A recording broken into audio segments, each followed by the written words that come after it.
Salut l'équipe, j'espère que vous allez bien. Aujourd'hui dimanche, donc préparation de notre semaine sur EuroUSD et sur GU.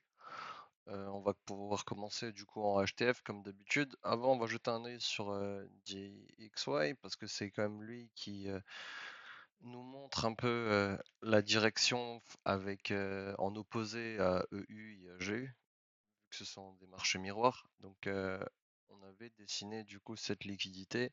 On voyait bien que là, il est parti en expansion. Honnêtement, il aurait pu y aller de la semaine dernière, mais il a commencé à retracer ce mouvement. Donc, pour le moment, du coup, je ne chercherai pas d'achat sur EU tant il va pas chercher cette liquidité au niveau des 101, 980. Voilà, c'est ça à peu près. Donc, on va commencer par EU, du coup, comme d'hab, j'ai déjà tracé notre previous weekly high, previous weekly low, previous daily high, previous daily low. On a vu qu'on a déjà pris pas mal de previous de la semaine dernière. Il nous reste du coup le previous de mardi et le previous de lundi qui correspond au previous weekly high. En termes de pivot, si on est vraiment bas hein, sur le monthly, on a touché le S3. Donc, rebond sur le S3 possibilité d'aller sur le S2, mais je pense que cette possibilité sera quand il nous confirmera du coup le retracement de cette expansion-là. Donc là, pour l'instant, on n'a eu que cette expansion ici. Donc là, nous, ce qu'on attend, c'est il a fait une espèce de micro-expansion haussière. Il a rebaissé. On le verra, on le voit en 4 heures. Et nous, ce qu'on attend, c'est vraiment qu'il aille faire ça. Qui définit son plus bas. Donc on le voit bien en 4 heures. Hop, hop, hop, ça je vais enlever. Bim. Là, on le voit bien, du coup. Là, il a fait ça. Donc, ça, c'est l'expansion. Commencement d'un retracement. On ne peut pas parler d'un retracement tant que lui, ici, donc là, il ne définit pas un plus bas. Un plus bas plus haut que le précédent plus bas ici. Et à ce moment-là, on pourra aller chercher des achats. Et à ce moment-là, on pourra mettre notre Fibo qui confirmera, du coup, ça confirmera ce retracement. Et à ce moment-là, on va pouvoir mettre nos zones en confluence avec le Fibo. Partons du principe qui va dessiner un plus bas ici. Donc on a nos zones du coup ben, qui sont toujours utilisées de la semaine passée, qu'on n'a pas, qui sont toujours disponibles ici. Ici on aurait un gros bloc en daily, on le voit ici, donc il faudra aller en plus petite unité de temps, en 1 heure chercher quelque chose, même si c'est pas facile du tout. Dans ce cafouillis qui est ici, on voit qu'il y a un beau bloc ici. Pour moi le plus beau bloc ce serait celui-ci, mais il a déjà été utilisé ici. Il reste une partie ici. Est-ce que du coup il va être réutilisé? On ne sait pas pour le moment. Comme on dit, on va voir les réactions. Il peut continuer du coup sa chute ici. On attend notre plus bas. Parce que si lui il continue à monter, donc forcément EU continue à descendre. Donc ce qu'il faut pour qu'on confirme ce retracement, c'est que vraiment que ici il aille au plus bas, vraiment ici, au pire il vienne nous chercher nos liquidités, mais il faut que la bougie 4 heures daily ne clôture pas en dessous de ça, sinon on continuera du coup la baisse. En termes de pivot weekly, ben, on les a pas comme d'habitude, ça sera mis à jour du coup pendant la semaine. En zone de 4 heures d'achat, comme je vous ai dit, tant qu'il n'a pas pris, donc on ne prend pas d'achat.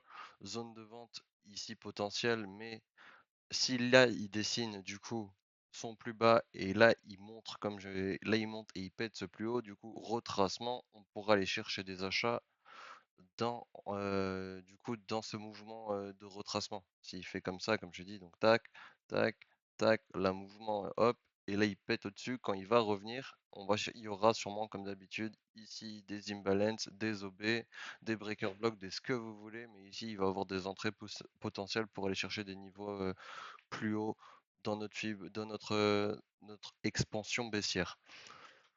Donc on va continuer à garder les zones qu'on a pris là, qu'on a dessinées parce qu'elles n'ont toujours pas été utilisées, contrairement du coup à GU. Du coup, ça me permet de faire cette transition sur GU. On, on recommence du coup en HTF. euh, Previous Weekly High, Previous Weekly Low. Ah oui, en HTF aussi, du coup, ce qui est intéressant de voir entre les deux paires, c'est que lui, il est jamais allé chercher son plus bas. On avait dessiné la zone là et on voit qu'il a réagi picobello à toute la zone. Et son plus bas, lui, c'était le plus bas de novembre 2025. Et lui, il a pété son plus bas en fait. Regardez, il a pété son plus bas de novembre 2025. Lui, il était là. là, novembre, ouais, ici. C'était même pas son plus bas, c'était ici, son plus bas ici. Et lui, il a déjà pété du coup tout ça.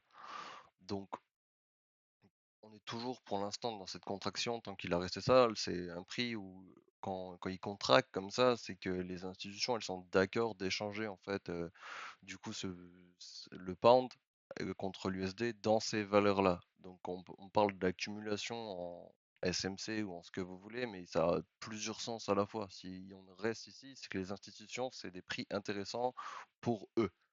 Donc ça, faut pas l'oublier non plus. Donc daily, on a mis du coup euh, nos previews daily high et nos previews daily low. Hop, celui-là, je peux l'enlever du coup. En termes de pivot, lui, il n'est pas descendu au S3. Le S3 est bien plus loin. Il a même pas touché le S2, donc il est moins baissier que U pour l'instant. Alors qu'il reste quand même c'est quand même une paire qui reste plus volatile. Le weekly, du coup, bah, on l'a toujours pas. On l'attend pour la semaine prochaine. On le voit ici en daily, par contre, que non, on va plus le voir en 4 heures. Ouais, voilà, c'est ça, en 4 heures. On voit bien que même s'il a fait un plus bas ici, on voit qu'il y a un ralentissement du prix après cette expansion baissière. Donc là, c'est toujours la même chose. Ici, il a défini un plus bas. Lui, il faut qu'ici, il refasse un plus bas et qu'après, il pète ce plus haut ici. Et du coup, on aura notre mouvement de confirmation pour le retracement. Et à ce moment-là, on prend des achats. Donc pour l'instant, on ne prend pas des achats, on laisse le prix travailler pour savoir si, un, il vient choper ici ou lui commence un retracement pour aller rechercher l'expansion. Donc si lui, donc si lui, il descend, j'ai eu monte, donc ça veut dire qu'on aura nos confirmations comme d'habitude. Donc la zone ici a été utilisée. On a toujours nos blocs qu'on a dessinés la semaine dernière sur GU. Ici, la seule différence, c'est que l'imbalance a été utilisé. C'était une des positions que j'ai pris. Il reste encore un filet d'imbalance ici. Donc à voir ce que ça donne parce qu'il rentre quand même dans ce bloc. Ça, c'est le bloc 1 heure qu'on avait placé ici. Ici, en fait, on avait parlé de cette imbalance. On peut la définir en tant qu'imbalance. Maintenant, hop, je vais faire ça comme ça. Mais moi, dans cette imbalance, en fait, j'ai un bloc, c'est ça qui m'intéresse le plus. Je le vois en 15 minutes. Ici, j'ai mon bloc. Donc, je vois ici, là, il est là mon bloc. Donc, pareil, la même chose sur GU, du coup. Si il nous fait son plus bas ici ou vient juste chercher des liquidités, il passe à la hausse, du coup, on peut passer sur notre Fibonacci car la structure de retracement est validée. Et à ce moment-là, du coup, on voit nos zones et on voit nos confluences. On voit que là, on est sur un pivot monthly. Donc, il y a peut-être une confluence ici. Ici, il y a notre bloc. On voit bien que je pars du principe que ça, c'est le plus bas, hein, qu'il n'avait pas cherché. S'il va chercher plus bas avec une liquidité ici, on déplacera le Fibo à ce moment-là. Donc là, on voit bien que le 0,61 se situe juste au-dessus du bloc. Ici, les derniers niveaux Fibo se situent dans les imbalances et dans les blocs. Donc là, il y a des ventes intéressantes à aller chercher. Les achats, comme d'hab, hein, je vous l'ai montré sur EU, c'est pareil, hein. Il est où? Là, il nous fait cette structure, bim, bim, bim, hop, il casse. À ce moment-là, quand il redescendra, il va sûrement toucher les 50 ou quelque chose comme ça. Donc, on peut aller chercher ici une vente, hein, et c'est pas interdit d'aller chercher une vente sur les 50 parce que c'est quand même un grand mouvement. Donc, on peut aller chercher une vente ici si on a un bloc comme ici ou en plus petite unité des confluences pour aller chercher le retracement. Et à ce moment-là, on sait qu'on est dans ce retracement, donc on va avoir des zones qui vont être ici pour aller chercher plus haut. Donc, il faudra faire un sell to buy. Mais ça, c'est déjà technique de changer, de comprendre son billet et de vendre, puis aller chercher un achat. Bon, après, là, on est sur EU et GU, donc ça va être du daily trading. Donc des positions qui vont être assez longues, entre guillemets. Ça va être peut-être mardi, il sera là, et mercredi, il sera là. Donc on aura le temps, mais il faut comprendre le billet de manière générale. On reste baissier pour le moment, mais là, on sait qu'on va avoir un retracement. Donc voilà, j'ai eu zone d'achat, bah, comme je l'ai dit, zone de vente, ça a été fait. Je me demande si je vais pas faire une vidéo exprès pour Goldie, ou je peux la faire là, en vrai, je vais faire un petit Goldie en HTF. Comme ça, c'est fait. Ah ouais, mais j'ai rien tracé encore. Dommage. Bah, je peux le faire là vite fait en vrai de vrai. Hop, hop. hop, hop, toutes les liquidités ici. Je vais prendre mon Previous Daily. Donc, tac, tac, tac, Previous Daily High. Vous voyez, c'est vite fait, hein, on met nos liquidités les plus importantes. Après, il y a les liquidités de session aussi que je mets, mais celles-là, je vais les chercher en plus petite unité de temps. Je les utilise Previous Daily Low ILEO. Voilà, là. Je les utilise avec l'indicateur là. C'est juste un indicateur de session en fait. Il est pratique et du coup, je sais où sont mes sessions. Donc, j'ai pas d'indicateur en particulier, c'est juste que j'ai ça. C'est Luxalgo qui l'a fait. Il faut juste le paramétrer et ça te permet d'avoir les sessions. Donc voilà, donc lui aussi pareil. Du coup, on voit qu'on est baissier, on a pété le plus bas d'ici il avait fait pendant la grande chute. Donc là, on confirme pour l'instant un retracement baissier, du coup une chute avec un retracement possible ici. Prochaine grosse zone de liquidité, ce serait ici parce qu'on voit bien que le prix a été discuté ici. Pour l'instant, on n'est pas allé au plus bas. On était proche, mais on n'y était pas encore. Hum, La journée de vendredi a été haussière, on peut le voir. Donc là, ici, on a commencé ce retracement. C'est ce que je vous montrais sur EU. Là, on a une jambe descendière. Ici, on commence un mouvement, on redescend, on définit, on valide le plus bas ici. Donc là, on fait un plus bas plus haut et on pète le mouvement là. Donc là, le mouvement de retracement est enclenché. C'est parce que ici, il allait chercher son plus bas et ici, il a fait un plus haut plus haut. Donc ça, c'est bon. Ça, c'est un mouvement de retracement correct. Donc, à ce moment-là, nous, on peut prendre notre Fibo, mettre notre Fibo ici. Ensuite, on sait on va définir nos zones en 1 heure, par exemple. On va chercher des belles imbalances, ce qu'il adore. Je pourrais mettre mon truc de session. Voilà. Ici, on a le plus haut d'une journée, on le voit. Là, le plus haut de session a été prise. Ici, on a un bloc. Ici, on a un bloc. Ah oui, et comme on met notre Fibo ici parce il a commencé le retracement, ici, c'est tout à fait valide de mettre notre Fibo pour aller chercher un achat parce qu'il a confirmé le retracement. Donc on sait qu'on doit faire des ventes sur la haute time frame, mais on sait que sur la petite time frame, on va aller chercher sur des achats. Donc là, on avait défini du coup un OB du coup. On en a un autre ici avec de la liquidité. Il faudra aller chercher en plus petite unité de temps du coup. Parce que le gold, il aime bien les. Voilà, ici, là, très belle imbalance ici. Hop, hop. Bon, je l'ai fait en gros, je les ferai plus précises quand j'aurai le temps, sinon ça prend trop de temps. En vente, du coup, on avait dit là, tac, tac, tac, tac. Ici, on a un beau mouvement en vrai. On le voit en 4, qu'il y a un bloc ici. Est-ce qu'on n'aurait pas un bloc daily par hasard?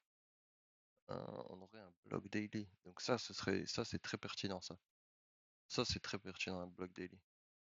Donc là, on sait que c'est une grande zone, hein. On l'a vu, donc dans cette grande zone, après, nous, on va raffiner, on va chercher au-dessus des 50%, donc 50% et au-dessus. Il peut réagir à l'entrée du bloc, ce qui est tout à fait possible, mais ça, c'est du scalp.